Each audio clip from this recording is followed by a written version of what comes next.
Hello, everyone, and welcome to a very important episode of Language Learning Podcast. Today's topic is, and I don't think I'm exaggerating, probably the single most critical one for anyone who plans to travel or live abroad. I think so, too.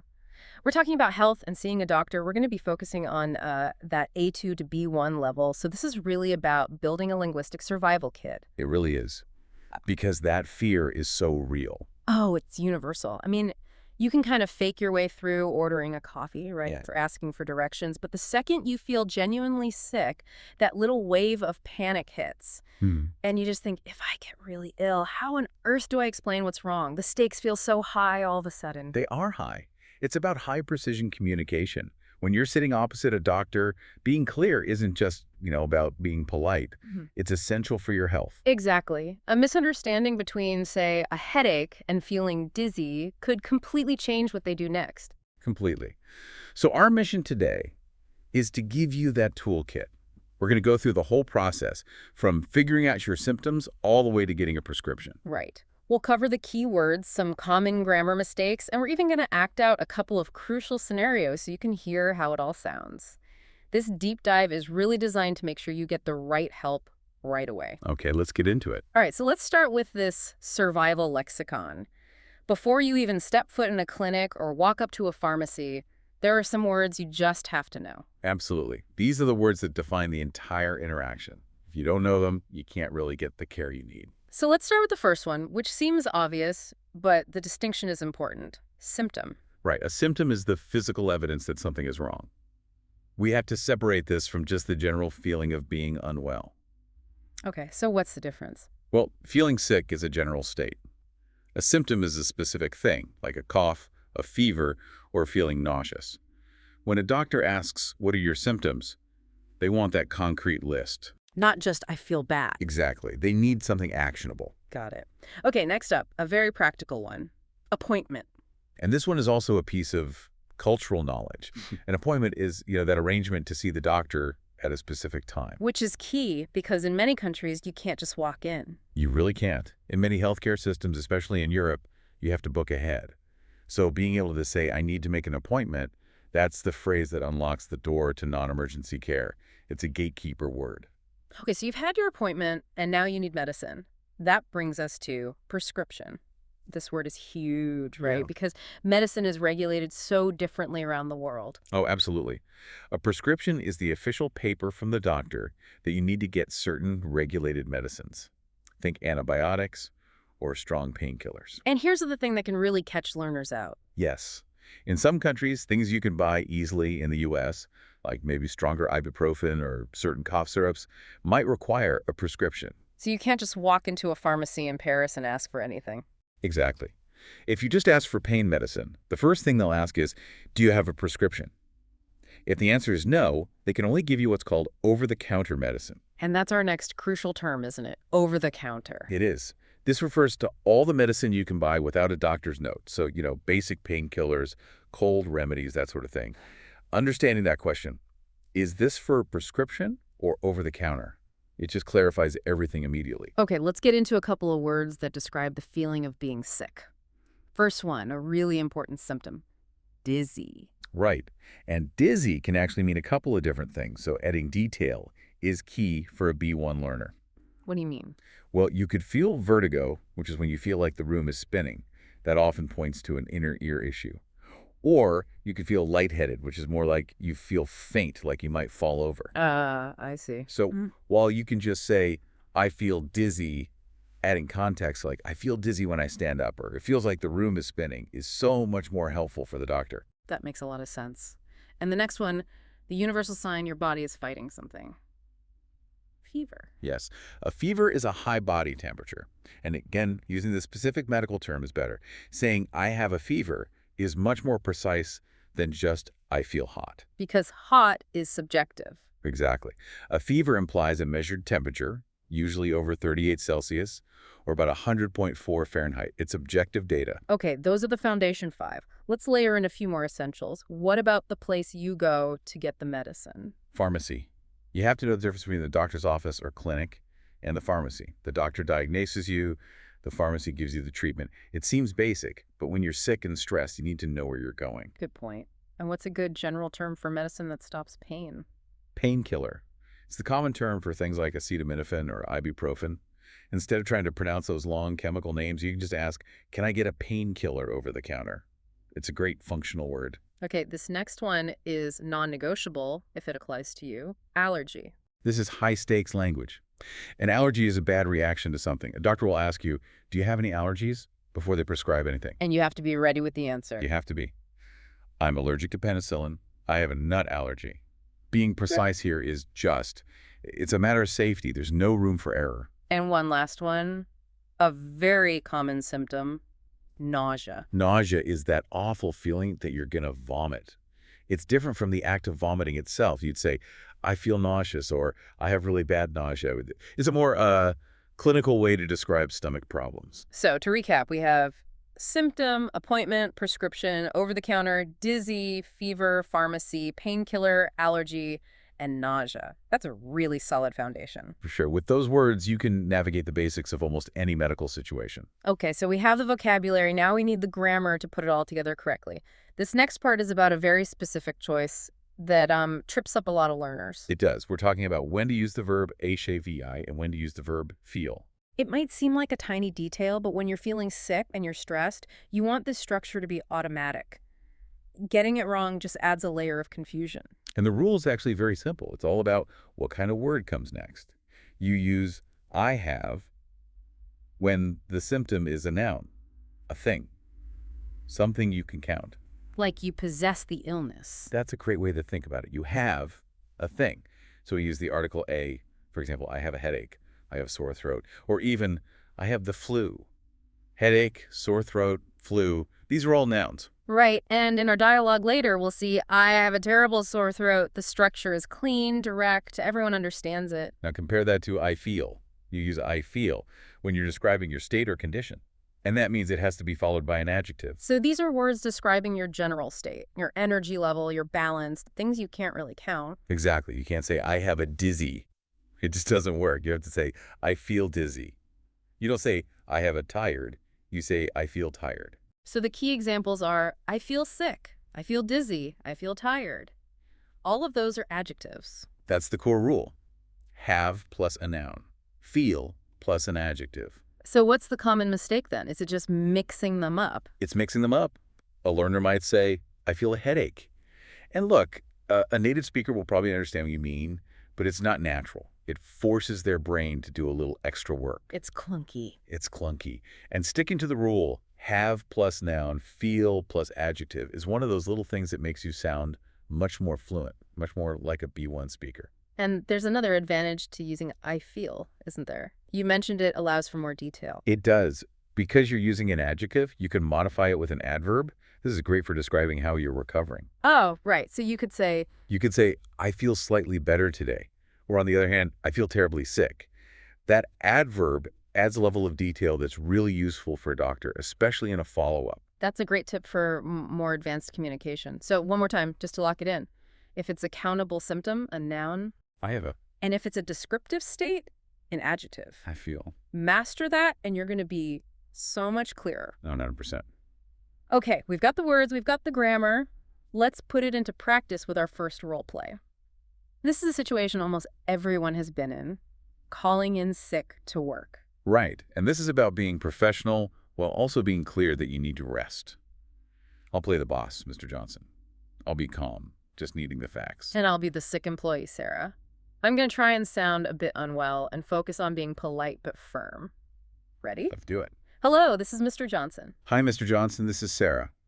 I'm afraid I can't come to work today. Oh no, what is the matter? I have a terrible sore throat and a high fever. I think I'm the flu. I see, you sound terrible. Please stay home and get some rest. Get well soon. And scene.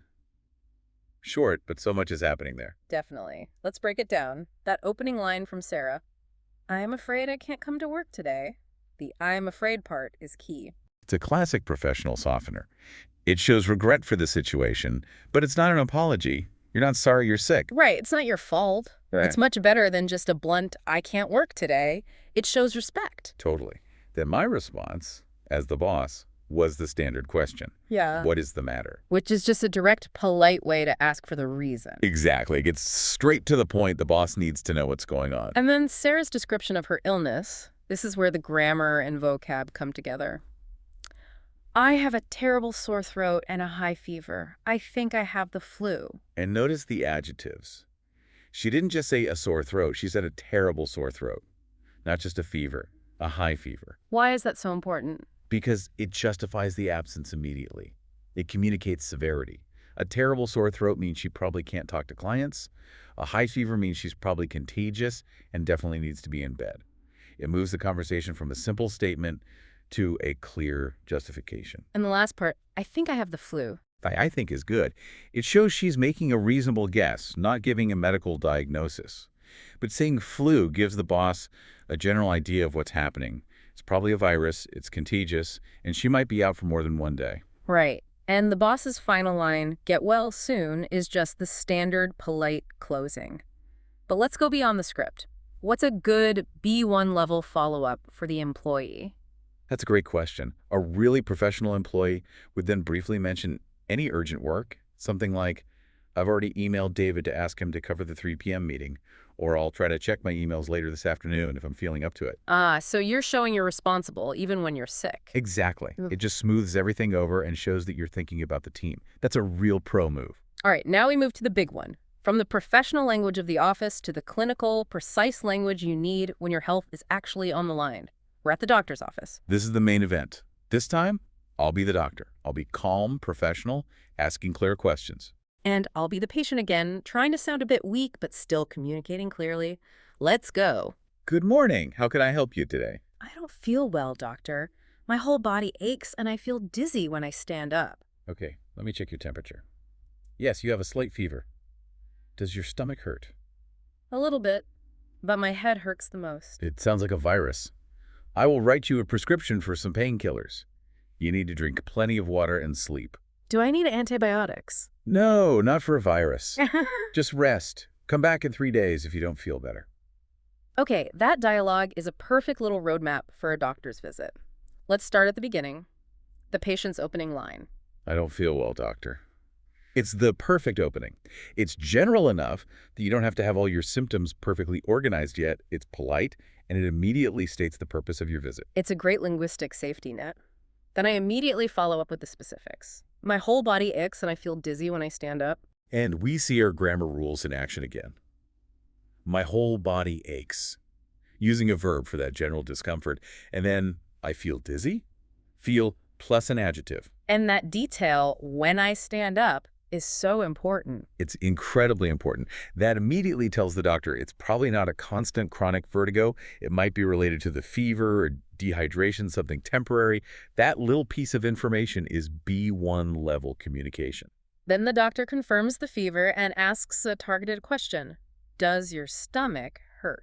And that's a structure learners need to listen for. A doctor will often use these simple, does your body part hurt?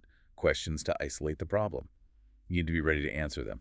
And the patient does a great job of prioritizing. A little bit, but my head hurts the most. Using the most is so smart. It tells the doctor what the main complaint is. It helps them focus their attention on the biggest problem, which in this case is the headache. Okay, now we get to the diagnosis. It sounds like a virus. What if a learner doesn't understand the term the doctor uses? Fantastic question. If a doctor says something complicated like gastroenteritis, you can't just nod. You have to ask for clarification. So what's a good phrase for that? Something polite like, I'm sorry, could you explain that in simpler terms? Or even just, what does that mean exactly?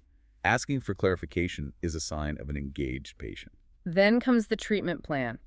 Prescription for painkillers, drink water, and sleep. The language is very direct. Yes, you need to. It's an instruction. The learner has to catch all 3 parts: the prescription, the medicine type, and the self-care. And then the patient asks a really intelligent follow-up question. Do I need antibiotics? This is such a crucial moment. It shows the patient understands that not every illness is treated the same way. And the doctor's answer is key. No, not for a virus. Right. And that's a medical fact learners should know. Antibiotics don't work on viruses. The doctor will just tell you to rest. Asking this question shows you're really listening and participating in your own healthcare. Finally, that last instruction, come back in 3 days if you don't feel better. And learners need to catch both parts of that. The condition, if you don't feel better, and the timeline, in 3 days. That's your clear action plan for what to do next. Amazing. That little conversation really covers all the bases for a standard visit. It really does. Okay, for our final segment, we're going to do a really deep dive on three words we've been using a lot: ACH, hurt, and pain. This is one of the trickiest areas for intermediate learners, but mastering the difference really elevates your ability to describe symptoms with precision. It feels like if you mix these up, you could really confuse a doctor. You could, or at least it'd be less clear. They each operate a little differently grammatically, and they also suggest different levels of intensity. Okay, let's start with ache. We've seen it used as a suffix and as a verb. Exactly. First, think of it as a suffix. It describes a continuous, dull kind of discomfort. Not sharp. It's standardized in a few key compound nouns. Right. Headache, stomach ache, backache, toothache. And because those are nouns, you use our rule from before.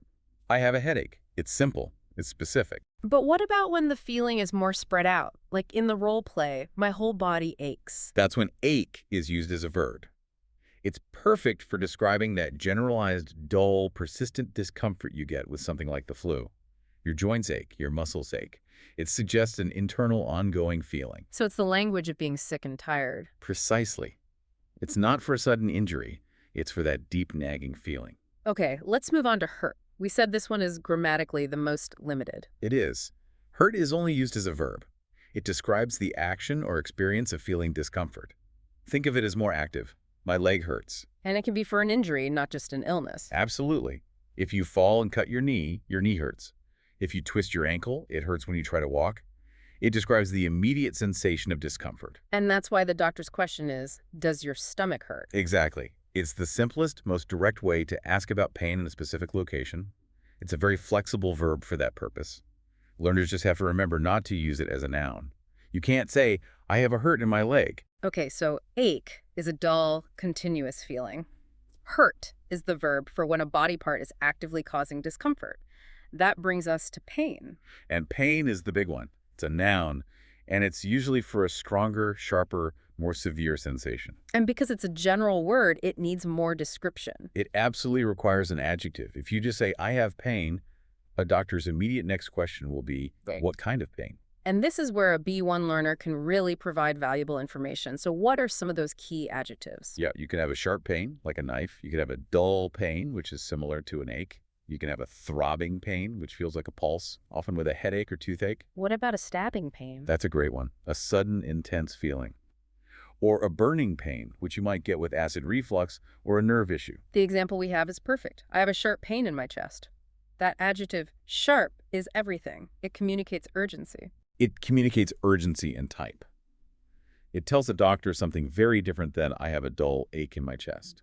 One might be a muscle, the other could be something much more serious. So combining pain with a good adjective is a sign of real mastery. Okay, let's summarize this one more time because it's so important. Go for it. Ache is that dull, continuous feeling, often a noun suffix like headache or a verb for a whole body feeling. Right. Hurt is the verb. My arm hurts. It's what a body part does. And pain is the noun for a more severe feeling. And it needs an adjective, a sharp pain, a burning pain. You've got it. Get those three straight, and your medical communication will become incredibly clear and effective. Wow, what a vital deep dive this has been. We really covered the whole journey. We started with that foundational vocabulary. Words like allergy and over-the-counter, which are so important. Then we nailed down that essential grammar of have versus feel. And the role plays, I think, really brought it to life. We also spent a good amount of time on that crucial difference between ache, hurt, and pain. So I think the key takeaway, the big reassurance we want to leave you with is this. Please do not be afraid to see a doctor when you're abroad. Yes. You now have the A2-B1 language tools you need. You can explain your symptoms, you can understand a diagnosis, and you can follow the treatment plan. You really can. That clarity is everything. It reduces your stress, it saves time, and most importantly, it keeps you safe. You can advocate for yourself now. Before we go, let's bring back that homework challenge. This one is designed to make these structures automatic. Okay, so your challenge is to combine the grammar from the beginning with the vocabulary we just finished. You're going to practice swapping between the structures. Okay, how does it work? Say this out loud. I have a terrible headache. Notice the structure. I have plus noun. Okay, I have a terrible headache. Now switch the structure to use the verb. Say, My head hurts terribly. Notice how head becomes the subject and hurts is the verb. I see. I have a headache versus my head hurts. Exactly. Practice that swap. Feel the rhythm and the rule. The more you do it, the more automatic it will become for when you really need it. That's a fantastic practical exercise. The more automatic that is, the clearer you'll be when it counts. Stay healthy, and see you in the next episode of Language Learning Podcast.